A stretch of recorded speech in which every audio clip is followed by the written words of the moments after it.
یا صلی وسلم دائما ابدا علی حبیبک خیر الخلق کلہم مولا یا صلی وسلم دائما ابدا علی حبیبک خیر الخلق هو الحبیب الذی ترجى شفاعته لكل حول من الأحوال مقتحم مولاي صل وسلم دائما أبدا على حبيبك خير الخلق كلهم محمد سید الکونین والثقلین والفریقین من عرب ومن عجم مولاي صل ابدا علی حبیبک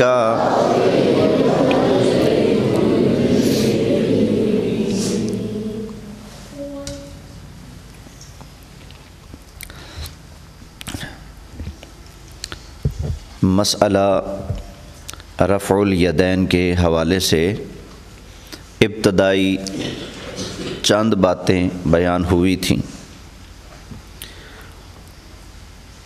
ایک بات تو یہ کی تھی کہ ہم یہ کہتے ہیں کہ رفع یدین کرنا نماز کے اندر رکوع آتے جاتے ہاتھ اٹھانا، یہ وہ عمل ہے جو نبی کریم علیہ السلام نے کیا بھی ہے اور چھوڑا بھی ہے۔ سمجھنے کی بات ہے، پہلے کام کیا جاتا ہے، بعد میں اس کو چھوڑا جاتا ہے، لہٰذا نتیجہ یہ نکلتا ہے کہ نبی پاک صلی اللہ علیہ وسلم ابتداءً پہلے رفع الیدین فرمایا کرتے تھے، یعنی رکوع آتے جاتے آقا علیہ السلام ہاتھ اٹھایا کرتے تھے، لیکن بعد میں نبی کریم علیہ السلام نے اس کو ترک فرما دیا ہے۔ نسائی شریف میں کتاب الصلاۃ کے اندر جہاں رفع الیدین کی بات موجود ہے، وہاں پر 2 چیپٹر ہیں۔ پہلا باب ہے رفع الیدین کرنے کا، اور دوسرا باب ہے باب ترکہ، رفع الیدین کو ترک کرنے کا۔ تو اس سے بھی یہی سمجھ میں آتا ہے کہ یہ وہ کام ہے جو پہلے آقا علیہ السلام نے کیا ہے، بعد میں اس کو چھوڑ دیا ہے۔ جن صحابہ کرام علیہم الرضوان نے نبی کریم علیہ السلام کو رفع الیدین کرتے دیکھا، انہوں نے اپنے اپنے علاقوں میں اپنے اپنے قبیلوں میں جا کر جب نماز کا طریقہ لوگوں کے سامنے بیان کیا تو انہوں نے بتایا کہ ہم نے دیکھا ہے نبی کریم علیہ السلام جب رکوع میں جاتے تو ہاتھ اٹھاتے، جب رکوع سے سر مبارک اوپر اٹھاتے تو اس وقت بھی آقا علیہ السلام ہاتھ اٹھاتے ہیں، رفع الیدین فرماتے ہیں۔ تو جن صحابہ نے حضور کو رفع یدین کرتے دیکھا، انہوں نے اپنی قوم، قبیلے، برادریوں میں جا کر رفع الیدین والی جو روایتیں ہیں وہ ان کے سامنے بیان کی۔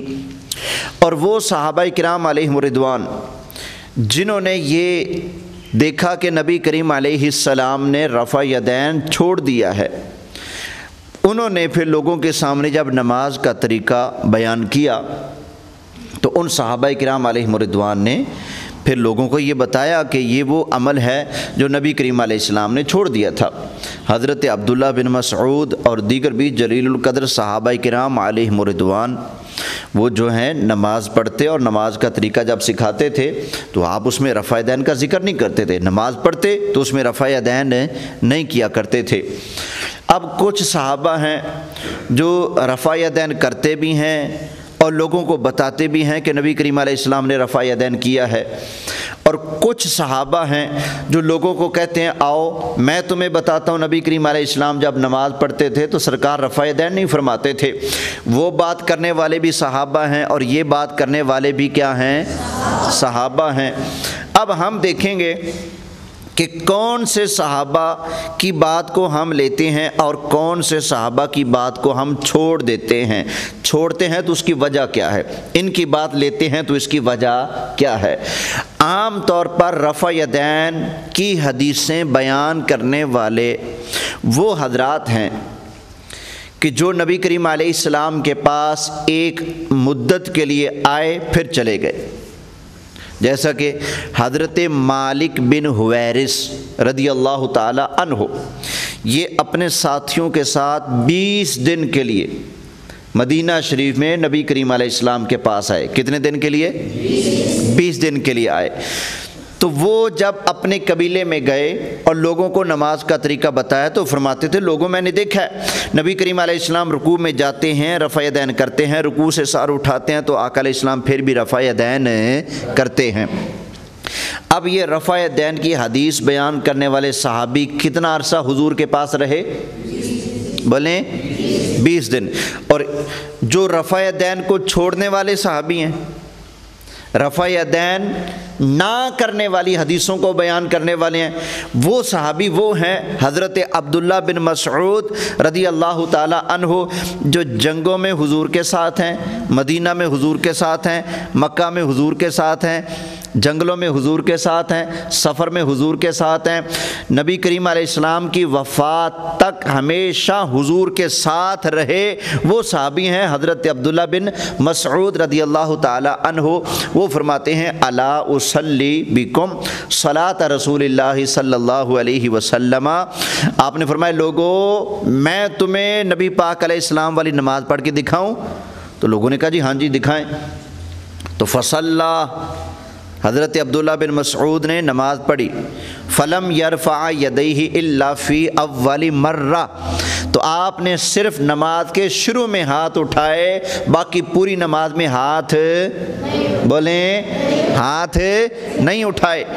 تو یہ وہ صحابی ہیں جو پوری زندگی حضور کے ساتھ رہے، اور وہ دوسرے وہ صحابی ہیں جو صرف 20 دن ساتھ رہے۔ جو 20 دن ساتھ رہے ان کو زیادہ پتہ ہوگا یا جو ہمیشہ رہے ان کو زیادہ پتہ ہوگا؟ ہمیشہ رہے۔ کیوں؟ ان کو پتہ ہے یہ کام کیا بعد میں اس کو چھوڑ دیا، لہذا انہوں نے کون سی حدیثیں بیان کی ہیں؟ رفع یدین کو چھوڑنے والی۔ اس لیے ہم حضرت عبداللہ بن مسعود رضی اللہ تعالی عنہ صحابہ کرام علیہم رضوان میں مفتی صحابی ہیں، فقیہ صحابی ہیں، بہت بڑے محدث ہیں۔ نبی کریم علیہ السلام نے فرمایا قرآن 4 لوگوں سے سیکھو، اور وہ چاروں عبداللہ ہیں، اور ان میں ایک حضرت عبداللہ بن مسعود رضی اللہ تعالی عنہ ہیں۔ کیونکہ یہ حضور کے ساتھ ہمیشہ رہے ہیں، اس لیے ہم یہ کہتے ہیں کہ انہوں نے رفع یدین ہوتے بھی دیکھا اور رفع یدین نہ ہوتے بھی دیکھا ہے۔ اور ظاہر بات ہے پہلے کام کا ہونا ہوتا ہے، بعد میں نہ ہونا ہوتا ہے۔ بندہ کھانا کھا رہا تھا اس نے پھر چھوڑ دیا، کیا مطلب؟ پہلے چھوڑا یا پہلے کھایا؟ پہلے کھایا پھر چھوڑا۔ میں درس دے رہا ہوں، تھوڑی دیر کے بعد درس چھوڑ دوں گا، تو پہلے دیا بعد میں چھوڑ دیا۔ تو نبی کریم علیہ السلام نے پہلے رفع یدین کیا، بعد میں اس کو چھوڑ دیا ہے۔ اور یہ جو لوگ ہیں رفع یدین کرنے والے، یہ رفع یدین کرتے ہیں رکوع آتے بھی، رکوع میں جاتے بھی، اور تیسری رکعت کے شروع میں بھی، اور نماز کے شروع میں بھی۔ 4 مقامات پر یہ رفع یدین بولیں کرتے ہیں۔ تو ہم کہتے ہیں بھئی اگر رفع یدین والی ہی حدیثوں پر تم نے عمل کرنا ہے تو بالکل پیور صحیح حدیث ہے کہ نبی کریم صلی اللہ علیہ وسلم دو سجدوں کے درمیان بھی رفع دین کیا کرتے تھے، تو تم بتاؤ بھائیو تم لوگ دو سجدوں کے درمیان رفع دین کیوں نہیں کرتے؟ ہمیں کہتے ہیں نا ترک کی دلیل دو، تو ہم بھی پوچھتے ہیں دو سجدوں کے درمیان رفع دین کرنا صحیح حدیث سے ثابت ہے، تم لوگ کیوں نہیں کرتے ہو؟ تمہارے پاس اس کے ترک کیا دلیل ہے؟ جو تمہاری دلیل ہوگی وہی ہماری دلیل ہوگی، نہیں تو اگر رفع دین والی حدیثوں پر لینا ہے تو پوری لو نا، بندے کے پتر بنو نا، رکوع آتے جاتے بھی رفع دین کرو، تیسری رکعت کے شروع میں بھی رفع دین کرو، اور دو سجدوں کے درمیان بھی کیا کرو؟ رفع دین کرو۔ رفع دین والی کچھ حدیثوں کو تم مانتے ہو، کچھ تو تم بھی نہیں مانتے۔ تم نے کس بنیاد پر سجدوں کے درمیان والے رفع دین کو ترک کیا ہے؟ تمہارے پاس اس کے ترک کی کیا دلیل ہے؟ جب تم رکوع یہ سجدوں کے درمیان والے رفع دین والی حدیثوں کو ترک کر کے ان پر عمل نہ کر کے اگر تم ان کے حدیث نہیں بنتے ہو تو ہم بھی رفع دین والی حدیثوں کو ترک کر کے اور رفع دین کے عدم والی حدیثوں کو قبول کر کے ہم بھی حدیثوں کے منکر ہیں۔ ہم کہتے ہیں وہ حدیثیں برحق ہیں، لیکن ہم یہ کہتے ہیں کہ وہ پہلے کی حدیثیں ہیں، ان میں جو عمل بیان ہو رہا ہے وہ کب کا ہے؟ بولیں پہلے کا ہے، پہلے آقا علیہ السلام نے کیا ہے، بعد میں اس کو چھوڑ دیا ہے۔ ہم یہ کہتے ہیں کہ اللہ فرماتا ہے قرآن حکیم میں وَقُومُوا لِلَّهِ قَانِتِينَ، اللہ کی بارگاہ میں عاجزی کے ساتھ کھڑے ہو۔ وہ کیسے کھڑے ہونا ہے؟ بولیں ذرا، عاجزی کے ساتھ کھڑے ہونا ہے۔ کون سا پارہ ہے؟ سورہ البقرہ۔ دوسرے پارے میں کون سی صورت ہے؟ کوئی اور بھی ہے؟ تو پھر کیوں چپ ہو بھائی؟ کون سی صورت ہے؟ البقرہ پارہ دوسرا۔ وَقُومُوا لِلَّهِ، اور اللہ کی بارگاہ میں کیسے کھڑے ہونا ہے؟ عاجزی کے ساتھ کھڑے ہونا ہے۔ تو ہم کہتے ہیں جب یہ آیتیں آئیں تو اس کے بعد نماز میں سکون آتا گیا، اور آہستہ آہستہ جو رفع دین ہے یہ ترک ہوتا گیا۔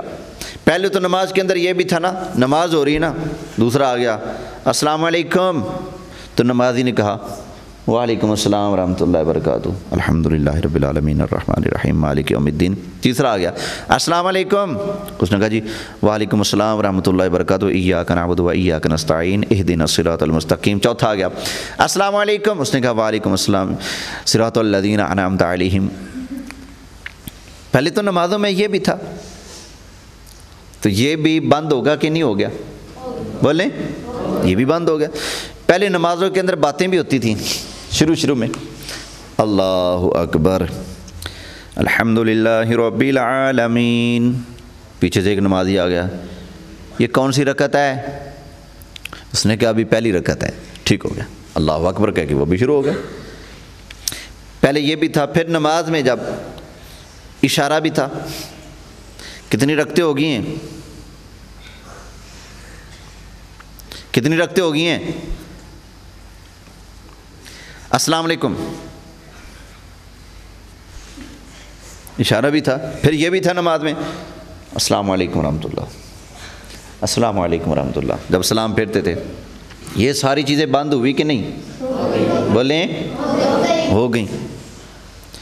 تو ایسے ہی نماز میں یہ بھی تھا، جب نماز شروع کرنی ہے تو اللہ اکبر ہاتھ اٹھانے ہیں، رکوع میں جانا ہے تو اللہ اکبر ہاتھ اٹھانے، رکوع سے سمع اللہ لمن حمدہ اللہ اکبر پھر بھی ہاتھ اٹھانے، سجدے میں چلے گئے ایک سجدہ کیا اللہ اکبر ہاتھ اٹھا دیے، پھر دوسرا سجدہ کیا اللہ اکبر ہاتھ اٹھا دیے، پھر نئی رکعت کے لیے کھڑے ہو گئے اللہ اکبر پھر ہاتھ باندھے، پھر رکوع میں جانے لگے تو اللہ اکبر سمع اللہ لمن حمدہ۔ یہ سارا کچھ تھا۔ پہلے سجدوں کے درمیان والا رفع دین بند ہوا، پھر رکوع آتے جاتے جو رفع دین تھا وہ بھی بند ہو گیا، تیسری رکعت والا بھی رفع دین کیا ہو گیا؟ بند ہو گیا۔ اینڈ میں صرف ایک مقام ایسا رہ گیا جس پر ہاتھ اٹھانے ہیں، وہ ہے نماز کا شروع۔ جب نماز شروع کریں گے تو کہیں گے اللہ اکبر، باقی پوری نماز میں ہاتھ بولیے نہیں اٹھانے۔ اس کی دلیلیں انشاءاللہ تعالی آئیں گی۔ اچھا، ہمارے ہاں رفع یدین کو ترک کرنا مستحب ہے۔ کیا ہے؟ یعنی کہ بہتر ہے رفع یدین نہ کرے، لیکن اگر کوئی مسلمان ہے صحیح العقیدہ ہے، وہ اگر نماز میں رفع الیدین کر لے گا تو اس کی نماز ہو جائے گی، بلی اس کی نماز ہو جائے گی۔ کیوں؟ ادھر بھی حدیثیں ہیں، ادھر بھی حدیثیں ہیں۔ وہابیوں کو لو پوچھو، جو بندہ ان حدیثوں کو مانتا ہے جن میں ہے کہ رفع یدین چھوڑ دیا گیا اور وہ رفع یدین نہیں کرتا، اس کی نماز ہو جائے گی؟ وہابی یہاں ڈنڈی مارے گا، نہیں آپ کو فتویٰ دے گا۔ لیکن ان کے جو اجل مولوی تھے نا وہابیوں کے، جنہیں تھوڑا تھوڑا اللہ کا ڈر تھا، وہ یہ کہہ گئے کہ اگر بندہ رفع یدین کرے گا پھر بھی نماز ہو جائے گی، رفع یدین نہیں کرے گا پھر بھی نماز ہو جائے گی۔ تو یہی ہمارا موقف ہے۔ لیکن اکثر وہابی کیا کہتے ہیں؟ رفع یدین ضروری ہے۔ کیا کہتے ہیں؟ واجب بھی کہتے ہیں، ضروری بھی کہتے ہیں۔ ان کے ہیں مولوی علامہ قادر بخش اہل حدیث، ٹھیک ہے جی، تو انہوں نے رفع یدین کو واجب لکھا ہے۔ کیا لکھا ہے؟ ان کے نزدیک رفع یدین کیا ہے؟ یہ کرنا ضروری ہے، اگر نہیں کریں گے تو نماز نہیں ہوگی۔ یہ ان کا موقف ہے، جبکہ ہمارے ہاں کریں گے تو بھی ٹھیک، نہیں کریں گے بہتر ہے کہ نہ کرے، کیونکہ یہ وہ عمل ہے جو بعد میں چھوڑ دیا گیا۔ اب وہ ہمیں کہتے ہیں تمہاری نماز نہیں ہوئی، تم نے رفع یدین نہیں کیا۔ اب ہم انہیں کہتے ہیں جب وہ ہمارے سے بحث مباحثہ کرنے کا ارادہ کرتے ہیں، مناظرہ کرنا چاہتے ہیں، مباحثہ کرنا چاہتے ہیں، جو بھی چاہتے ہیں، تو ہم انہیں کہیں گے کہ حضرت آپ نے کہا ہے کہ رفع یدین نہیں کرو گے تو نماز نہیں ہوگی، ہمارے سامنے ایک قرآن کی آیت پڑھ دو کہ جو شخص رفع یدین نہیں کرتا اس کی نماز نہیں ہوتی۔ ایک قرآن کی آیت پڑھ دو۔ چلو قرآن نہیں پڑھ سکتے، ایک صحیح حدیث پڑھ دو۔ نبی کریم علیہ السلام نے فرمایا جو شخص نماز میں رکوع آتے جاتے اور تیسری رکعت کے شروع میں رفع الیدین نہیں کرتا اس کی نماز نہیں ہوتی۔ ایک صحیح حدیث آقا علیہ السلام کا ارشاد پیش کر دو، ہم رفع الیدین شروع کر دیں گے اور 1,00,000 روپیہ اس وہابی کو انعام دیں گے جو حدیث پیش کرے آقا علیہ السلام نے فرمایا جو بندہ رفع یدین نہیں کرتا اس کی نماز نہیں ہوتی۔ اور ایک اور چیلنج ہے، وہ یہ ہے کہ صرف صحاح ستہ میں سے ایک صحیح حدیث پیش کر دو، ایک کہ جس میں یہ ہو کہ نبی کریم علیہ السلام نے زندگی کی آخری نماز تک، وفات شریف تک ہمیشہ رکوع آتے جاتے رفع یدین کیا ہے۔ صرف ایک صحیح حدیث پیش کر دو، ہمیشہ کے الفاظ ہوں، وفات کا ذکر ہو، آخری نماز تک آقا علیہ السلام نے رفع یدین کیا ہو، ایک صحیح حدیث پیش کر دو، روپیہ 1,00,000 روپے میں پھر انعام دینے کے لیے تیار ہوں۔ توجہ ہے؟ یہ بات آپ لوگوں نے اچھی طرح یاد کرنی ہے، جو باتیں میں نے کی ہیں ان کو سمجھ لینا ہے، ٹھیک ہے؟ ابھی آگے چلتے ہیں۔ دوسری بات یہ ہے کہ جب رفع یدین کے مسئلہ پر وہابیوں سے ہماری گفتگو ہوتی ہے تو کہتے ہیں کہ بخاری شریف میں سے دکھاؤ۔ کس میں سے دکھاؤ؟ بخاری میں دکھاؤ یا مسلم میں دکھاؤ، اس کے علاوہ ہم کوئی اور کتاب نہیں مانتے۔ اچھا بھائی بچے، یا تو ڈٹ جاؤ کہ حدیث کی کتاب میں صرف 2 ہی ہیں، بخاری اور مسلم، ان کے علاوہ کوئی کتاب وہابی مانتا ہی نہیں، تو کہہ دے۔ اگر آگے پیچھے دوسرے مسائل میں تم دوسری کتابیں مانتے ہو تو رفع الیدین کے مسئلہ میں بخاری کے علاوہ دوسری کتابیں مانتے ہوئے تمہیں گولی پڑتی ہے، گولی لگتی ہے۔ اور دوسرا، اگر حدیثیں صرف بخاری مسلم سے لینی ہیں، اس کے علاوہ اور کتابوں سے نہیں لینی، جب بخاری نہیں لکھی گئی تھی، جب مسلم شریف نہیں لکھی گئی تھی، اس دور میں جو مسلمان تھے ان کے بارے میں کیا کہیں گے آپ؟ مجھے بتایا جائے صحابہ کرام علیہم رضوان کون سی بخاری شریف کے پابند تھے؟ تابعین کون سی بخاری مسلم کے پابند تھے؟ تبع تابعین وہ کون سی بخاری مسلم کے پابند تھے؟ بتانا ہوگا نا ہمیں۔ جب بخاری نہیں، مسلم نہیں، اس وقت بھی نمازیں تھیں، حدیثیں تھیں، تو اب کیا کہو گے؟ پچھلے دور میں جو لوگ نمازیں اور عبادتیں کرتے رہے، جب بخاری مسلم کا وجود ہی نہیں تھا تو ان کی عبادتیں، ان کی ریاضتیں، سب کچھ کیا رائے گا جائے گا؟ کیا ان کے پاس حدیثیں نہیں تھیں؟ پھر یہ کہتے ہیں کہ حنفی کی حدیثیں ضعیف ہیں۔ بھئی بات یہ ہے کہ حضرت امام اعظم ابو حنیفہ رحمۃ اللہ تعالی علیہ اور نبی پاک صلی اللہ علیہ وسلم کے صحابہ کرام علیہم رضوان کے درمیان کوئی لمبا چوڑا فاصلہ نہیں، بلکہ حضرت امام اعظم ابو حنیفہ رحمۃ اللہ تعالی علیہ نے بعض صحابہ کرام کی، جن کی تعداد 16 کے قریب بتائی جاتی ہے، ان کی زیارت کی آپ نے، صحابہ کرام کی زیارت کی آپ نے۔ آپ تابعی بزرگ ہیں۔ بعض حدیثیں ایسی ہیں جو حضرت امام اعظم ابو حنیفہ نے بیان کی ہیں جن میں راوی صرف ایک ہے، وہ فرماتے ہیں میں نے حضور کے صحابی سے سنا، صحابی کہتے ہیں میں نے اللہ کے محبوب سے سنا، بیچ میں کوئی اور واسطہ۔ وہ روایتیں جب بعد میں لوگوں کے پاس پہنچے، جب 5 6 واسطے پڑے، اس نے اس سے سنا، اس نے اس سے سنا، اس نے اس سے سنا، اس نے اس سے سنا، تو بیچ میں کوئی کمزور بندہ بھی آ گیا۔ یہ کمزور بندے بعد میں آئے ہیں۔ حضرت امام اعظم ابو حنیفہ نے صحابہ کرام سے اور صحابہ کے شاگردوں سے، تابعین سے حدیثوں کا سماع کیا ہے، لہذا ماننا پڑے گا حضرت امام اعظم ابو حنیفہ رحمۃ اللہ تعالی علیہ کے پاس کوئی ایک بھی ضعیف حدیث نہیں پہنچی۔ وہ جو بھی حدیثیں بیان کرتے ہیں صحابہ یا تابعین سے بیان کرتے ہیں، بیچ میں راوی ہی اتنے اختصار، راویوں کا اتنا اختصار ہے، 2 راویاں 3 راویاں 1 راوی ہے، 2 راویاں 3 راوی ہے 1 راوی ہے، لہذا ان کی سندیں ساری کی ساری الحمدللہ سونے کی سندیں ہیں، ان میں کوئی ضعف پایا جاتا نہیں۔ توجہ ہے جی؟ تو کہتے ہیں جی حنفیوں کی حدیثیں ضعیف ہیں، تو یہ بات بھی بالکل غلط ہے۔ حنفیوں نے اس دور میں یہ علم کا خزانہ جمع کر لیا جب حدیثیں ضعیف کرنے اور کہنے کے قانون بھی نہیں بنے تھے۔ کون سی حدیث صحیح ہے، کون سی ضعیف ہے، کون سی موضوع ہے، کون سی من گھڑت ہے، اب یہ اصول اور قوانین مرتب نہیں ہوئے تھے۔ اس سے پہلے قرآن اور حدیث صحیحہ کو سامنے رکھ کر فقہ حنفی تیار ہو چکی تھی۔ بولو سبحان اللہ۔ ابھی کچھ ابتدائی باتیں ہیں جو کرنا انتہائی ضروری ہیں ہمارے اس موضوع کے اعتبار سے۔ لوگ کہتے ہیں ہم بخاری مسلم کے علاوہ کوئی بات نہیں مانیں گے۔ کمال ہو گیا۔ کیا نبی کریم علیہ السلام نے فرمایا بخاری مسلم کے علاوہ کوئی بات نہ ماننا؟ کیا آقا علیہ السلام نے فرمایا میری حدیث وہی ہے جو بخاری میں آ جائے، جو مسلم میں آ جائے؟ صحابہ کرام کون سی بخاری مسلم کے پابند تھے؟ لہذا یہ رفع الیدین کے مسئلہ میں صرف جھگڑا ڈالنے کے لیے لوگ بخاری مسلم کی رٹ لگاتے ہیں، وگرنہ ہم ان سے پوچھ لینا جو تم نماز میں یہاں پر ہاتھ باندھتے ہو عورتوں کی طرح، یہ کون سی بخاری کی حدیث میں ہے، کون سی مسلم کی حدیث میں؟ پھر کہیں گے نہیں بخاری مسلم کے علاوہ اور بھی حدیثیں ہیں۔ اب یاد آئے نا کہ اور بھی حدیثیں ہیں۔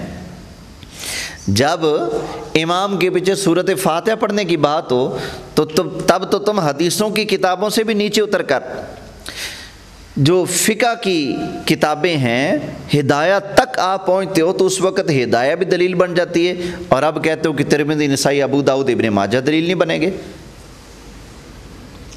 تو بہرحال یہ رفع یدین کے اوپر چند ضروری باتیں تھیں جو کرنا انتہائی ضروری تھیں۔ ہم رفع یدین کا ترک جو کرتے ہیں، ہمارے پاس احادیث ہیں، ہمارے پاس دلائل ہیں، انشاءاللہ تعالی وہ دلائل آپ کے سامنے آئیں گے۔ میں ایک مناظرہ ہوا تھا رفع الیدین پر حضرت رحمۃ اللہ تعالی علیہ کا، وہ آپ کے سامنے پیش کر دیتا ہوں، اس کے بعد دلائل کی طرف آتے ہیں۔ حضرت امام اوزاعی رحمۃ اللہ تعالی علیہ اور حضرت امام اعظم ابو حنیفہ رحمۃ اللہ تعالی علیہ حج کے موقع پر مکہ مکرمہ میں جمع ہوئے۔ جب جمع ہوئے تو امام اوزاعی نے حضرت امام اعظم ابو حنیفہ کو مخاطب کرتے ہوئے فرمایا کہ عراقیوں تمہیں کیا ہو گیا ہے کہ تم رکوع اور قومہ کے وقت رفع یدین نہیں کرتے، یعنی رکوع میں جاتے ہوئے اور رکوع سے اٹھتے وقت رفع یدین نہیں کرتے ہو، تمہیں کیا ہو گیا ہے؟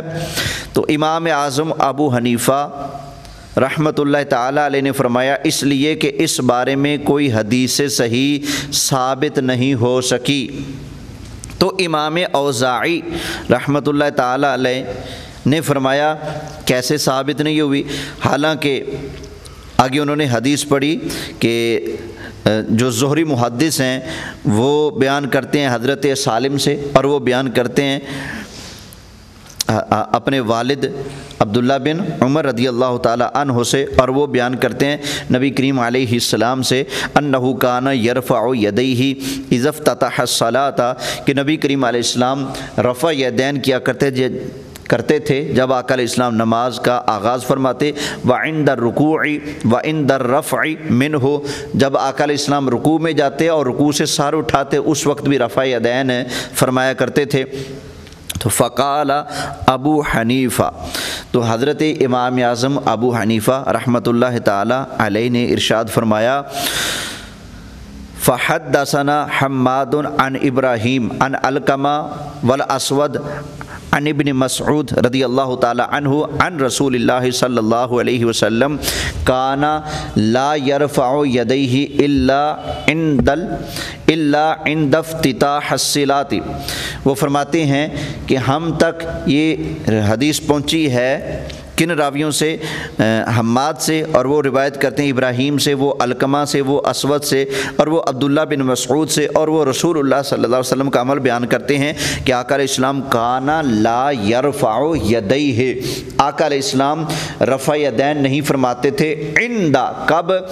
افتتاح الصلاۃ، نبی کریم علیہ السلام جب نماز کا افتتاح فرماتے، آغاز فرماتے، اس وقت آقا علیہ السلام رفع یدین فرماتے تھے، ولا یعود، اس کے بعد رفع یدین نہیں فرماتے تھے۔ آقا علیہ السلام رفع یدین نہیں کرتے تھے مگر نماز کے شروع میں، اس کے بعد لا یعود، رفع یدین دوبارہ نہیں کرتے تھے۔ فرمایا میرے پاس یہ دلیل ہے۔ تو امام اوزاعی رحمۃ اللہ تعالی علیہ نے جب یہ سنا تو کہنے لگے احدثک عن الزہری عن سالم عن ابیہ وتقول حدثنی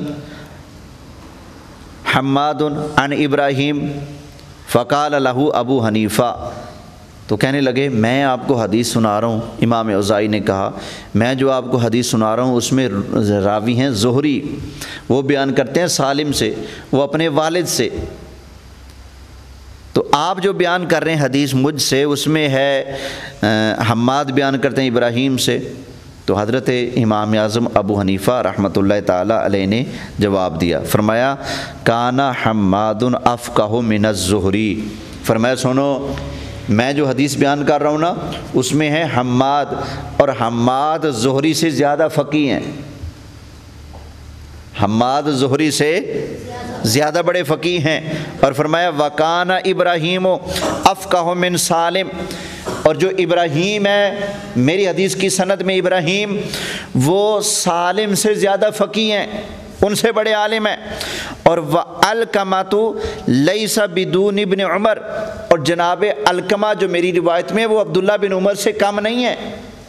اور آگے فرمایا عبداللہ ہوا عبداللہ، اور عبداللہ تو پھر عبداللہ ہے نا، حضرت عبداللہ بن مسعود جو عبداللہ ہیں وہ تو عبداللہ ہیں۔ فرمایا میری روایت میں ہے حماد وہ زہری سے بڑے عالم ہیں، میری روایت میں ابراہیم وہ سالم سے بڑے عالم ہیں، میری روایت میں علقمہ تو وہ عبداللہ بن عمر سے کم نہیں ہے، اور میری روایت میں ہے حضرت عبداللہ بن مسعود رضی اللہ تعالی عنہ، فرمایا وعبداللہ ہوا عبداللہ، عبداللہ تو پھر عبداللہ ہیں۔ تو فسکت الاوزاعی، جب آپ نے یہ بات کی تو امام اوزاعی آپ کی بات سن کر چپ ہو گئے، لاجواب ہو گئے، کوئی جواب نہ دے سکے۔ تو بھائی یہ امام اعظم ابو حنیفہ رحمۃ اللہ تعالی علیہ کی جو سند ہے اس میں اتنے بڑے فقیہ عالم ہیں، حضرت حماد ہیں، حضرت ابراہیم ہیں، حضرت علقمہ ہیں، اور پھر تاج الفقہاء، سراج الفقہاء، امام الفقہاء، مفتی اعظم حضرت عبداللہ بن مسعود رضی اللہ تعالی عنہ یہ حدیث بیان کرتے ہیں کہ نبی کریم علیہ السلام جب نماز شروع فرماتے تو صرف نماز کے شروع میں آقا علیہ السلام ہاتھ اٹھاتے، باقی پوری نماز میں ہاتھ نہیں اٹھاتے۔ تو امام اعظم ابو حنیفہ نے فرمایا اوزاعی صاحب ساڈے والی حدیث تواڈی حدیث نالوں تکڑی ہے، ہماری روایت آپ کی روایت سے تکڑی ہے، ہماری روایت کے جو راوی ہیں وہ آپ کی روایت سے بڑے عالم اور بڑے فقیہ ہیں، لہذا ہماری روایت معتبر ہے آپ کی روایت سے۔ فرمایا یہ ہمارے پاس دلیل ہے۔ توجہ ہے بچوں؟ اب ترک رفع یدین کی جو مزید احادیث ہیں انشاءاللہ تعالی بفضل خدا برحمت مصطفیٰ صلی اللہ علیہ وآلہ وسلم کل یا پرسوں انشاءاللہ تعالی پھر ہماری تربیتی نشست ہوگی، جو بیچ میں جو ناغے رہ گئے ہیں ان کو پورا کرنا ہے، کل یا پرسوں انشاءاللہ تعالی وہاں پر آپ کو دلائل باقی جو ہیں وہ لکھوا دیے جائیں گے اور بیان بھی کر دیے جائیں گے۔ وَمَا عَلَيَّ إِلَّا الْبَلَاغُ الْمُبِينُ۔